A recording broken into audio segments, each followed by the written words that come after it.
Assalamualaikum warahmatullahi wabarakatuh. Di sini saya akan mempresentasikan hasil kerja saya dengan judul implementasi Internet of Things pada sistem irigasi tetes dalam membantu pemanfaatan urban farming. Selanjutnya, metode. Pada rangkaian sistem irigasi tetes berbasis IoT kali ini dibuat berdasarkan cara kerja rangkaian secara keseluruhan. Sistem ini dibagi menjadi 3 blok, yaitu blok pemberi sinyal yang berfungsi sebagai pemberi sinyal masukan berupa rangkaian pemancar yang nantinya akan memancarkan gelombang maupun frekuensi dari inputan. Kemudian blok pengelola sebagai pengelola sinyal maupun berupa gelombang yang merupakan rangkaian penerima yang akan dihubungkan dengan Arduino Uno, dan blok memberi informasi berupa sinyal keluaran dalam bentuk petunjuk berupa respon dari solenoid valve. Diagram blok sistem dapat dilihat pada gambar di bawah ini.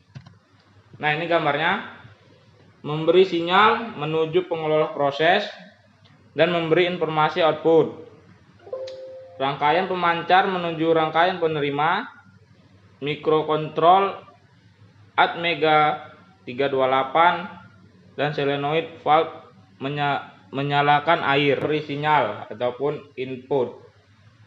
Rangkaian pemberi sinyal maupun input merupakan blok pertama pada rangkaian yang akan mengirimkan sinyal input ke rangkaian penerima yang kemudian akan diolah mikrokontroler, sehingga rangkaian pemberi informasi akan aktif dan akan menghasilkan keluaran maupun output.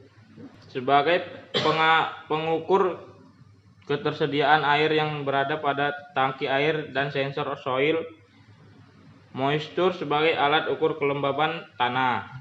Selanjutnya, sensor ultrasonik merupakan sensor ultrasonik yang bekerja berdasarkan prinsip pantulan gelombang suara dan digunakan untuk mendeteksi keberadaan suatu objek tertentu.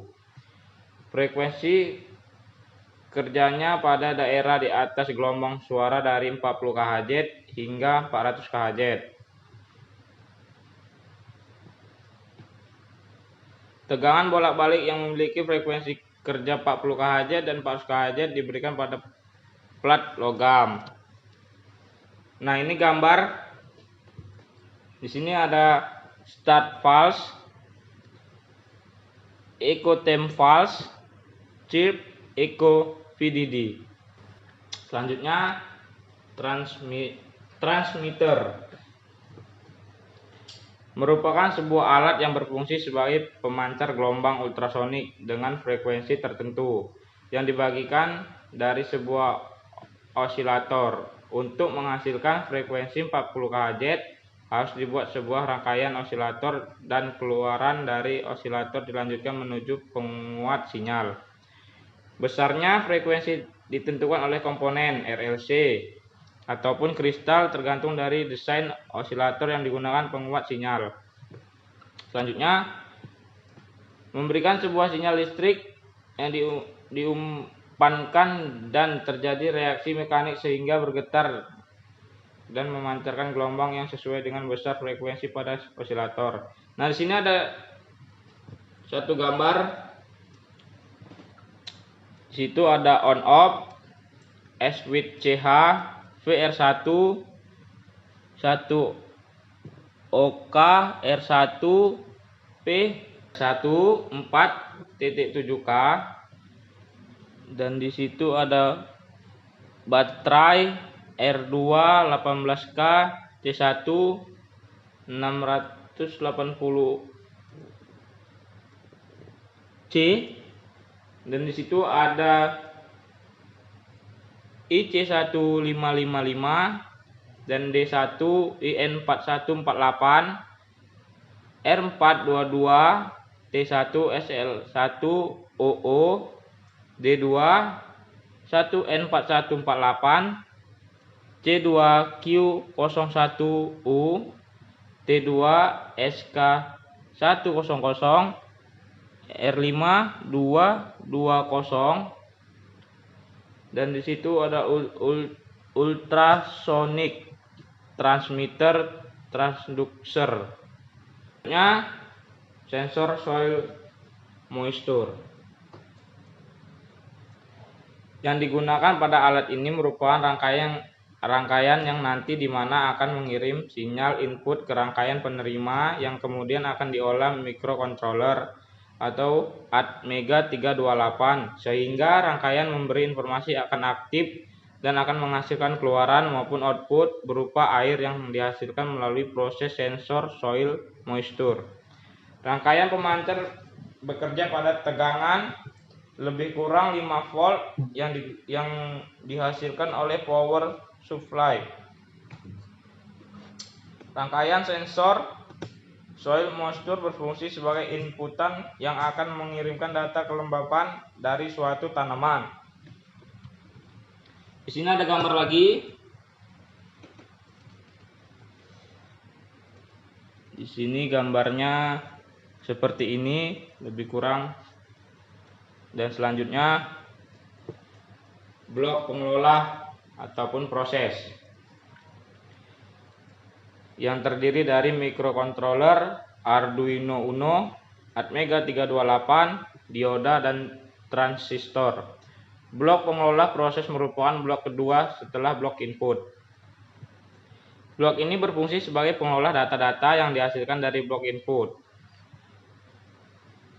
Selanjutnya Arduino Microcontroller Atmega 328, sebuah board microcontroller yang didasarkan pada Atmega 328. Arduino Uno mempunyai 14 pin digital input, output, dan 6 diantaranya dapat digunakan sebagai output PWM, dan 6 input analog, sebuah osilator kristal 16 MHz, sebuah koneksi USB, sebuah power jack, sebuah isi SP, dan sebuah tombol reset.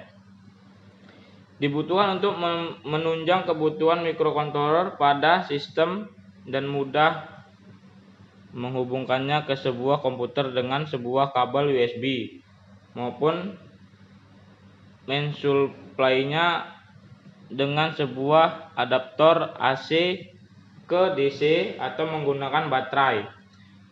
Arduino Uno berbeda dari semua board Arduino sebelumnya. Arduino Uno tidak menggunakan chip driver FTDI, USB ataupun fitur-fitur Atmega 16U2, Atmega 8U2 sampai ke versi R2. Selanjutnya di sini ada gambar. Di sini switch normally open, VCC 10K resistor, VCC 16 MHz, kristal 22 PF, kapasitor 22 PF kapasitor, dan di sini ada reset A5, DURX A4, D1TX A3, D2A2, D3 PWM A1, D4 AO, VCC GND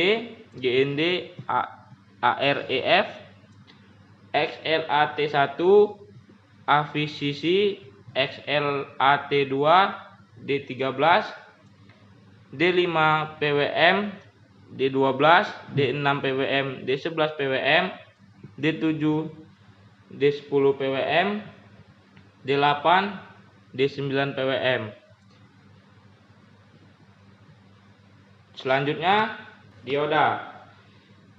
Dioda terbentuk dari bahan semikonduktor tipe P dan tipe N yang digunakan. Dengan demikian dioda sering disebut PN junction. Dioda adalah gabungan bahan microcontroller tipe N yang merupakan bahan dengan kelebihan elektron, dan tipe P adalah kekurangan satu elektron sehingga membantu hole. Hole dalam hal ini berfungsi sebagai membawa muatan. Apabila kutub P pada dioda bisa disebut anode.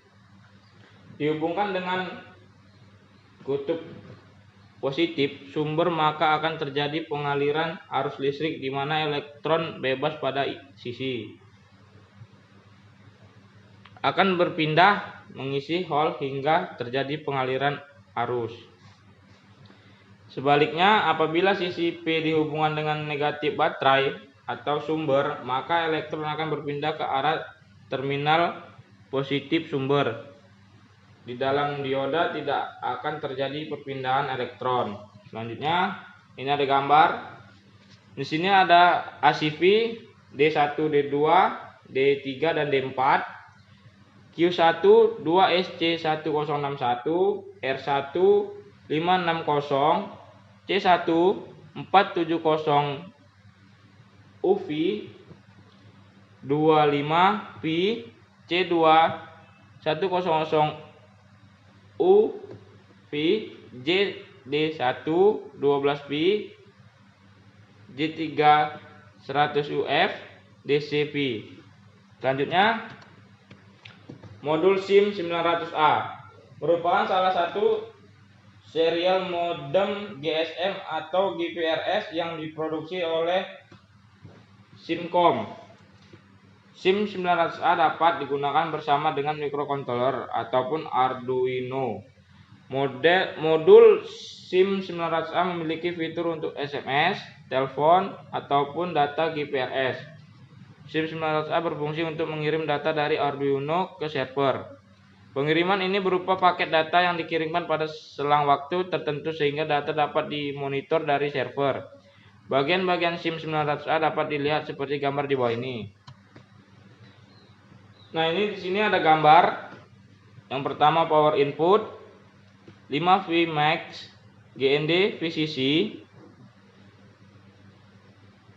dan di sini ada the jumper solve be flash on the top side when using RS232 port.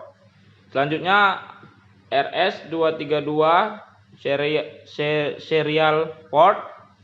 1 sama dengan TXD, 2 sama dengan RXD, 3 sama dengan GND. Selanjutnya solenoid valve merupakan kutub yang dikendalikan dengan arus listrik baik AC maupun DC melalui kumpulan ataupun solenoid.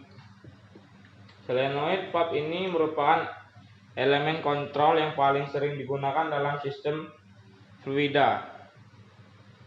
Sistem irigasi tetes tanam berbasis iot atau yang diterapkan pada sistem kali ini, solenoid valve bertugas untuk mengontrol saluran udara yang bertekanan menuju akuator pneumatik ataupun silinder, dan jika pada sebuah tandon air yang membutuhkan solenoid valve sebagai pengatur pengisi air sehingga tandon tersebut tidak sampai kosong. Solenoid valve akan bekerja bila kumparan ataupun koil mendapatkan tegangan arus listrik yang sesuai dengan tegangan kerja ataupun kebanyakan tegangan kerja solenoid valve adalah 100/200 VAC dan kebanyakan tegangan kerja pada tegangan DC adalah 12 maupun 24 VDC. Selanjutnya di sini ada gambar 5V flashback diode no relay 12 VDC supply digital output BCNPNE water flow solenoid valve. Sekian dari presentasi saya, lebih kurang saya mohon maaf. Saya ucapkan assalamualaikum warahmatullahi wabarakatuh.